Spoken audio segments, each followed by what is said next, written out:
Learning English isn't about grinding through boring textbooks or repeating random phrases into an app. It's about experiencing the language, feeling it, understanding how real people use it in real situations. That's why learning through stories is one of the fastest, most natural ways to improve. Today's story is fun, awkward, and very human, just like real life. Let's get into it. Ben wasn't the type of guy to notice celebrities. He worked in an office, had a cat named Pickles, and lived on the 17th floor of a very tall building. His daily routine was simple. Wake up, drink bad coffee, go to work, eat lunch at his desk, and take the elevator up and down with earbuds in. He liked quiet mornings and short conversations.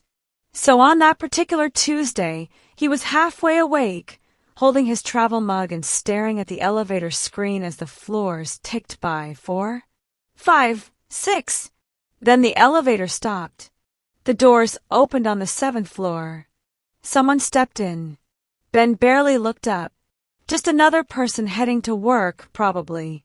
But then the scent hit him. Not perfume exactly, but something expensive. Familiar. And there was a pause. That kind of pause that feels heavier than silence. Ben turned his head, slowly. The woman next to him was wearing sunglasses. Indoors. A large coat. Her hair tucked into a baseball cap. But even like that, even half-covered, he knew who she was. Sophie Lane. The Sophie Lane. Oscar winner. Star of 3 hit movies in the last year alone. Talk show regular. Meme queen. Movie star. In his elevator. Ben blinked. She gave a quick smile, polite, small, and turned to face the door. The elevator kept moving. 8, 9, 10. Ben's brain raced. Should he say something? Ask for a selfie? Compliment her last film? No. Be cool. She probably just wants peace. But then what if he didn't say anything? What if this was the only time in his life he ever stood next to someone that famous and said nothing? He coughed. She glanced sideways. Just a second. No words.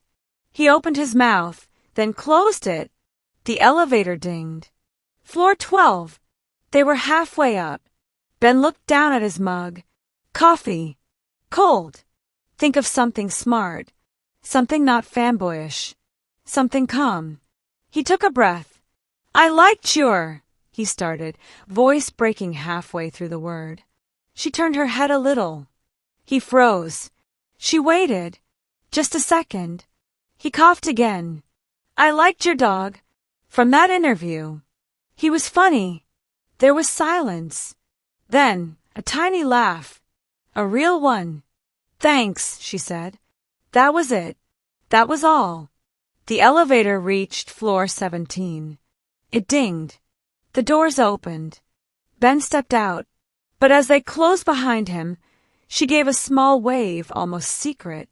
And that whole day at his desk, Ben couldn't stop smiling. He hadn't asked for a picture. He hadn't panicked.